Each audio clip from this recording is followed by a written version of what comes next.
live from Huntertown, Indiana. It's Soarin on the air. Yay. So the nice ugly day for the end of the year. It's out here raining, kind of sleety stuff. The roads are just cold enough, so there's ice on there. So be careful out there. You know, for you people who live in the South, like Australia, enjoy the days, mate. Okay. So today we're going to have a little bit something different, and we're going to talk about what some people might call unusual raptor behavior. Now, we may think of it as unusual, but you know, maybe the raptors don't. You know, I would think that we might just really call it adaptive behavior or learned behavior or something like that. But anyways, anything that you can do to take care of yourself and to keep from starving. So a lot of you guys are familiar. You lucky ones that get to go to Florida are familiar with things like seagulls, you know, dropping things like clams or oysters or things like that on the hard surface and breaking them open, you know. But you know what? Some birds do it. So one example is what we call a lammergauer, which is a type of old war vulture. We talked about vultures last week, you know. And so what they do is they like the marrow of bones. But you know, it's kind of hard with that beak to break those bones open. So what these guys do is they take their bones, they fly up to a high altitude, then they drop them on rocks, you know. And so it's very effective, breaks it open, then they can get in there and clean out the marrow, and they might have to do it several times to get those bones to fracture. So it's a pretty good technique, and it gets them the kind of food that they want. Okay? That's a problem. That's a problem with this COVID thing, okay? So, but you know, there's a thing called a golden eagle. We have some of those around here. And they like to eat a wide variety of food. In fact, golden eagles are so strong and powerful.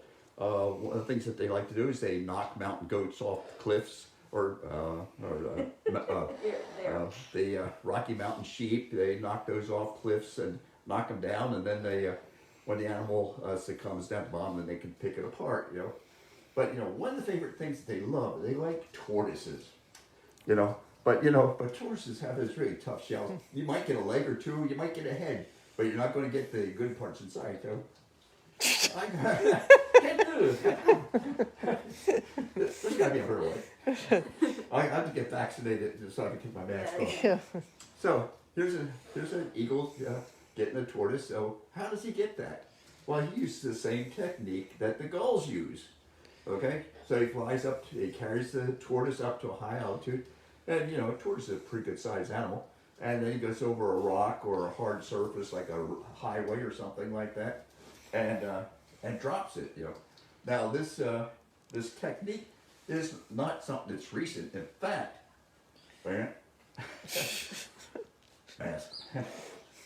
in fact, we know from records that as early as 525 BC, there's actually a written record of a golden eagle doing that. So there's a Greek playwright who wrote tragedies. He was well known, and I can't say his name. Acephalus? Yeah. Acephalus, okay. And you know, and we actually have a picture of Acephalus being beaten by a tortoise. So here's this picture. Wow. Wow. Okay, there he is. He was sitting out there, and it's called. They say that it's because he had this bald head. The eagle thought it was a rock. And so he dropped the tortoise on top of it and killed poor Acephalus. So he did not read the warning. It's somewhere out there on the side of the Parthenon as a warning. Wear a camouflage hat when you're in Greece. You know, otherwise you're going to get beaten by a golden eagle. So anyways, that's one of the things that they do. We might think, again, we think it's unusual, but you know what? Animals are very adaptive and they learn things. So what do you do if you have something that's really too big and you can't break it open? So here you have an ostrich egg, and they're tough. I don't know if anybody's ever touched one or felt one. The shell is very thick and hard. Well, the Egyptian vultures, they just love these things. You know, you got the yolk inside, it's kind of runny and all that, but anyways, it's good stuff to eat. But how do you break it open? Well, these guys have learned is pick up rocks and throw the rocks at them. You know, obviously you can't lift that egg, you know, because it's round and everything. So they just, you know, so if the egg won't go to the rocks will come to the egg. So, so what these guys do is they go and they smash the, they take rocks and throw it at it until the thing cracks and opens. And I know at some of the zoos around the world, they put up plastic eggs like this so that people can watch the birds actually, break the plastic eggs open. Huh. Okay. This is terrible. Need to get you one of those sponges. Yeah, I know. There you go. Okay. Yeah. Too late now. So that's one of the things. But dropping things is a favorite technique of some birds. Here's some whistling kites, and this typifies some. And what whistling kites and a lot of other kites and some of the falcons and things, they go to a place where there's burning going on, because if you have fields burning, it drives out all kinds of critters. So there's bugs escaping, there's animals running away and stuff like that.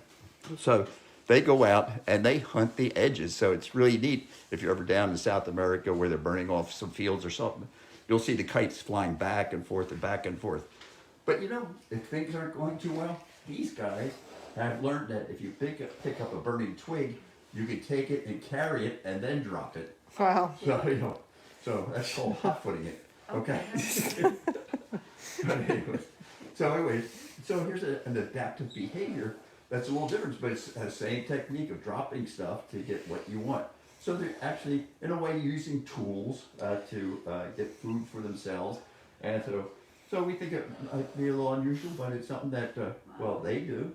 Our Native Americans, when they went to flush out bison or something like that, would set fields on fire and the bison would run, and then they would sit in ambush, waiting for the bison to come by, or run them over a cliff or something like that. So, so mankind uses the same technique to drive animals out, and or prey, to get them out there. So, can't do that again. I'm going to learn by the end of the session that there's what to do. Of course, I could always have somebody come over and spit on my finger, but that'd be unseemly. But when you're hunting, sometimes you do want to see where your prey is. There you go. There you go. Your turn. You're up. Okay. So these are Harris hawks or bay wing hawks. All right. And these guys are communal hunters. They hunt in packs, and they do a thing called backstanding. Can you demonstrate backstanding for me? No. Oh, gee whiz, poor thing. But so things like Cheyenne here, she'll get up if a falconer has her or the wild ones, they'll get up on something tall and stand on the top and look out. So they do this thing called backstanding. And there are several other birds that do this. Actually, I discovered that seagulls actually do it too. They'll do backstanding. And so there are backstanders. See? Okay, take a look at that. Okay, that's what you're supposed to do. I know there's no Soarin around here for you to stand on, but I've gone out hunting with Harris hawks, and what they'll do is they'll perch on top of your head while you're kicking up bunnies, and it's like, okay, you walk along and just hope that they don't cling on too hard, And then when she sees the bunny, off they go running, or off they go flying. So that's Cheyenne, and it's a nice, beautiful voice. And try this again. Okay. Cheyenne.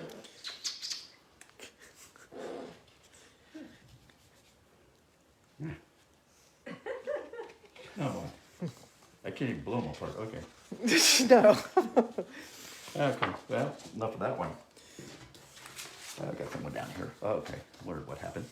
Okay. So anyways, you recognize those guys? Yeah. So another way that birds have adapted is, using mimicry if they can. So, most animals, if they see vultures flying over, just don't care about them because, they're basically pacifistic animals. They only go after dead stuff. So if you're alive and keep moving, you're fine. But there are other birds like zone-tailed hawks, and maybe even things like red-tailed hawks or even red-shouldered hawks. Come on over here, red-shouldered hawk. This is Ginger and Emily. And so what red-tailed hawk or zone-tailed hawks do is they'll get into a kettle of vultures and then mimic the flight pattern and the shape of the birds, and they'll fly around in there, won't you? Okay.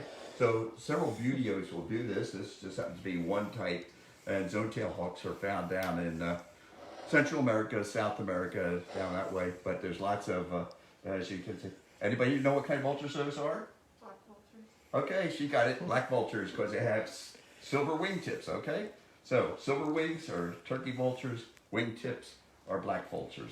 Also, you can tell by the short tail. Okay, so birds, the buteo birds will get into a kettle along with the vultures and sail around. But so another kind of bird that uses mimicry, and this is even more interesting, are bat falcons. So we got a little falcon here. Our little falcon. And this is Georgie. Okay, and Jillian. Okay, is Georgie with a J or G?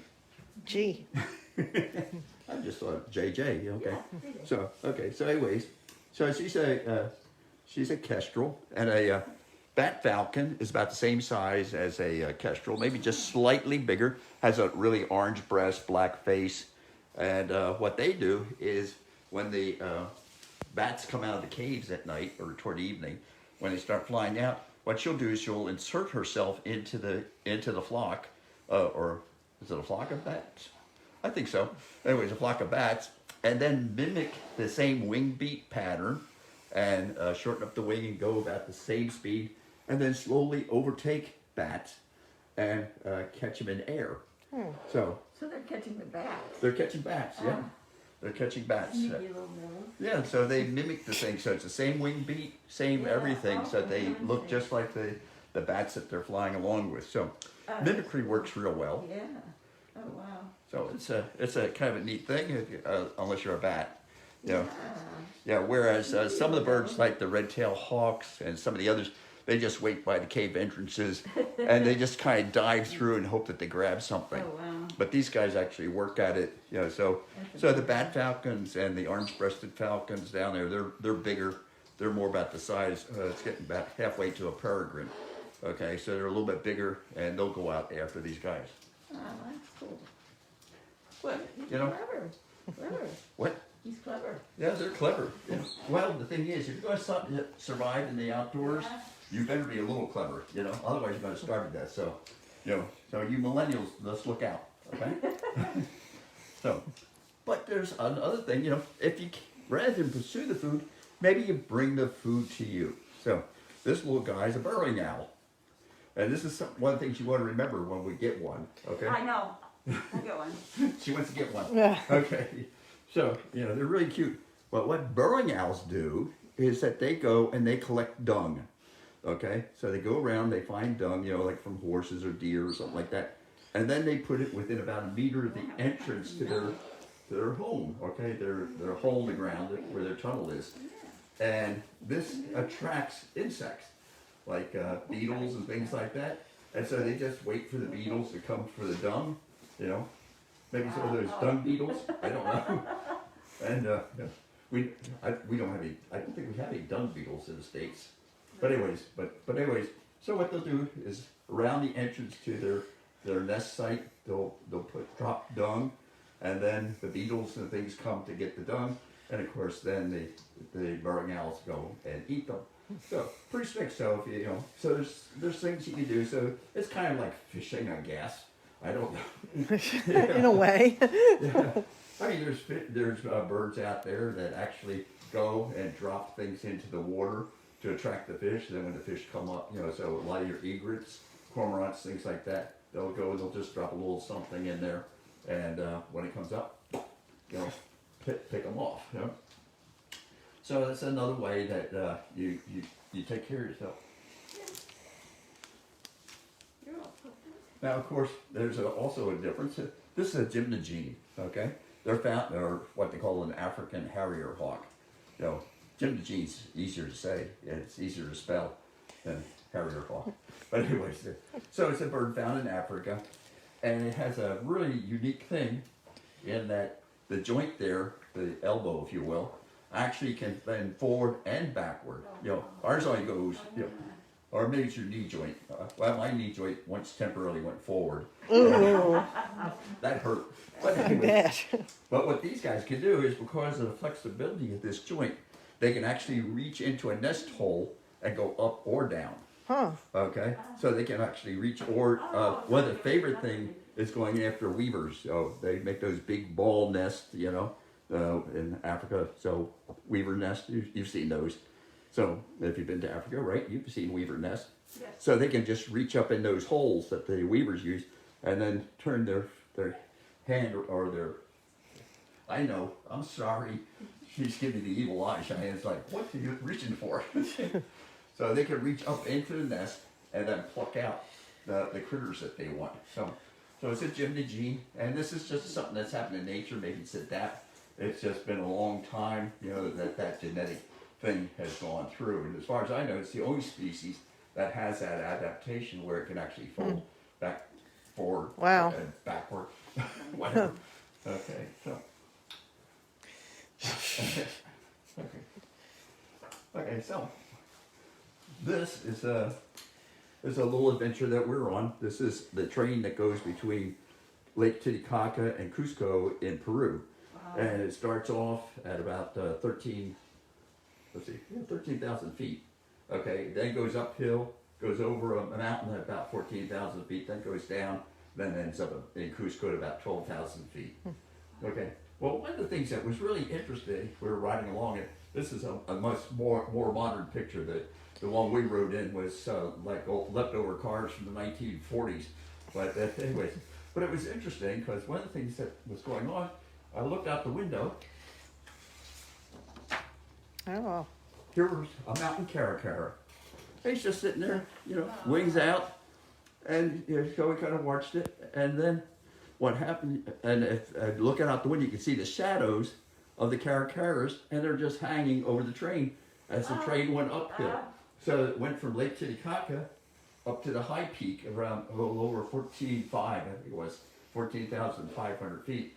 And then they peeled off. Oh, funny. And apparently what these caracaras do is they draft on the train, okay? Let the train drag them up, okay? They get off at the top, and then they fly back down. Back in front. Wow. And they do this a couple times during the day as the trains go up and down. Wow. So you know, so I thought, man, that is really pretty smart, you know? Yeah. But then one day I had to get a little flight in the Cessna. We went from Fort Wayne to Columbia City, and I look out the window, and here's vultures, you know, drafting on us. Yeah. You know, they're hanging off on the wings. Okay. You know, I've even heard tales that actually had vultures sitting on the wings, but that's kind of like I found that far-fetched. Yeah. So anyways, the birds draft, okay? And of course we see this, if you've ever been at sea, you get the gulls trailing behind the ship or whatever, and they're drafting on there. But I thought it was really interesting to have these guys drafting on a train, you know? A train wasn't going that fast, so probably about 30 miles an hour, but it was enough that Wow. Bruce drug them up. They got off at the top, went back down, and they just repeat the cycle. So those are some of the really interesting things that birds do in order to survive. You know, they adapt to what we humans are doing. You know, I don't know what they did before trains came along. Yeah, I you was know. gonna say. It's hard to draft on a llama or something going up, or a vicuna or something going up the hill. But the thing was they went up the hill and they had all that grassland there to hunt. And then they can come back down and then repeat the cycle several times a day. So you know, now I don't know what, but since we went from Lake Titicaca uphill, I don't know what happens when you go from Cusco down. You know? So it's a little different thing. So anyways, there's some interesting things out there that birds are doing, you know, and always keep an eye out. You might see some things that they do. I've seen things like my first cactus wren I ever saw. I pulled in at White Sands Monument. I said, "There's a cat. Where'd it go?" You know, couldn't see it. You know, got out of the car, went around, and here he was in the grill of the car picking out bugs that I had collided with me. So, Wow. so the birds had learned, hey, you know, and actually, you know, if you look along the roads, you know, a lot of times you'll see a whole bunch of sparrows and stuff. You know, and that's because somebody has collided with a bunch of bugs. There's been an insect hatch. And now they've learned that, the car goes through, there's gonna be all kinds of little dead bodies all over, and they can pick them up, In fact, birds, almost all birds like protein, okay? They all like, so bugs are better than seeds, okay? So it's one of those things, yeah, we sometimes, just try to get a canary, just see if he doesn't like a little hamburger or something. So there's a lot of adaptations. Birds have learned, to follow us and to do things. My most memorable thing, or one memorable thing, when I was stationed in England, we used to get milk in little bottles with little aluminum foil tops on them, and the milk was not homogenized, so the cream separated went to the top. And one morning there was a blue tit sitting on top, had poked a hole in the top, and was eating the cream out of the top. Yeah. I said, well, that's neat. Well, when I researched it, I found out that it started up in northern England, and within 5 years it had spread throughout all of England. The blue tits watching each other, and then of course some of the other great tits and other stuff learned the same thing. So that's when they changed the milk bottles so that when people would come out and there'd be their milk with, because that's when you used to get milk delivered by a milkman. So they adapt. They learn things. They see things. So we think of them having these little bitty brains that they can't possibly think of anything. Well, I got news for you. They're pretty smart. There's a lot of stuff going on in that head. Versus a lot of people have big brains and nothing's going on. The lights are on, but nobody's home. Okay, so anyway, watch your birds out there. Okay, see what the birds are doing. Just because you see a bunch of vultures out there circling, sometimes you'll see red tails stuck in there. You'll see some red shoulders stuck in there. You'll see some other birds stuck in that kettle, circling around and around, and they're kind of like, "Hey, I'm just a vulture. I'm just a vulture. I'm not going to eat you, bunny. I'm just a vulture." And then all of a sudden you hear, and that's it. Somebody's getting dinner. So anyway, that's just a short one for today. No questions, right? No questions. My gosh, I do such a great job. So, okay, want to remind you I know, get your last minute Christmas shopping done, okay? You don't really need to return that present to Amazon, okay? And get your money back, okay? So anyways, buy more stuff, okay? Hey, we have big parties coming up. Well, shh, I didn't say that. Okay, so we're going to be watching movies and stuff on New Year's Eve, watch the ball fall and all that. But go to Kroger's. If you have a community rewards card, sign up. Make sure that we get some of the proceeds from the community rewards program. Okay, and next week when you go back to work, and hi. Hi. Okay, so horning in on my lesson here. Okay, so don't forget employee matching fund, and the new thing that we have going, the Raptor Adventure. Come on out, see us. We'll give you a tour. So you just have to contact me, or you can go online and you contact us and see about arranging a Raptor tour. We had some people in last week. One was a Christmas present, the other one was a birthday, and one was just, hey, what are you guys doing in there? Okay, so it's so we like to bring people out, meet you guys, see you. I mean, they always see my handsome face on here. So they should meet some of you other people. I think I'm the only one that works here. So no, I'm not. No. In fact, I think somebody over there is saying, no, you don't work at all. What? Is there a set fee or? Yes, there's a set fee. Okay, what was the fee? The set fee is $250. $250. Okay. Okay, it's a set fee of $250. Or if you make a really appropriate donation, we had some people give us some really huge donations. Then we count that as a set fee. Okay, so so this is a lot of fun. People get to come around. It lasts about an hour, and you get to see what everybody's doing. Everybody hard at work in the kitchen or hard at work cleaning pens, and of course you get to have your picture taken with the birds. We had one young man who wanted his pictures taken with the vultures. That is the most unusual request we've gotten or received. So so it's But other people always like Chewy's a favorite, and also you get the kids get to take a couple photographs home with them, you know, in case they didn't get any for themselves, so they have some little postcards to take. So I think that's everything for me. Anybody got anything out there? No? No? No? So we're always busy. We're always making changes. I think next year we plan to go on Zoom. That's going to be a lot of fun, and that's going to be particularly for the schools and things like that. You know, outfits that can't get in here. And we do have some programs coming up, and those will be posted on our website. And they're all outdoors until we get the all clear. So we have Lindenwood Nature Preserve coming up is one of them. Let's see, who was the other one? There's another one coming up. But there's several outdoor ones that we're going to be doing. And so we'll be out there with the birds. The birds come all with their nice downy coats. We'll bundle up in whatever we have, and see how it goes. But we'll be more than willing to take you out. And we've had a pretty good year. We've taken about 253 birds we've rescued, and as I looked at the numbers, I think we've released about 55 so far, and I think we've moved about seven or eight to other zoos and places. And we got a little fatter. We got a few more education birds. I think we've added 8 education birds for the year. So we have enough staff to go around, and so you can see everybody have examples of all the different birds. And I think right now we only have 10 birds in residence that are being treated and to go. So we're doing pretty good this year. We're doing real well. Birds are doing real well, and so. Come on out and visit us, okay? See what we're doing, and it's a lot of fun. You get to meet people up close, and you learn about the birds, learn how to volunteer, and there's people enjoy the volunteering thing, because they get to commune with nature. Ginger.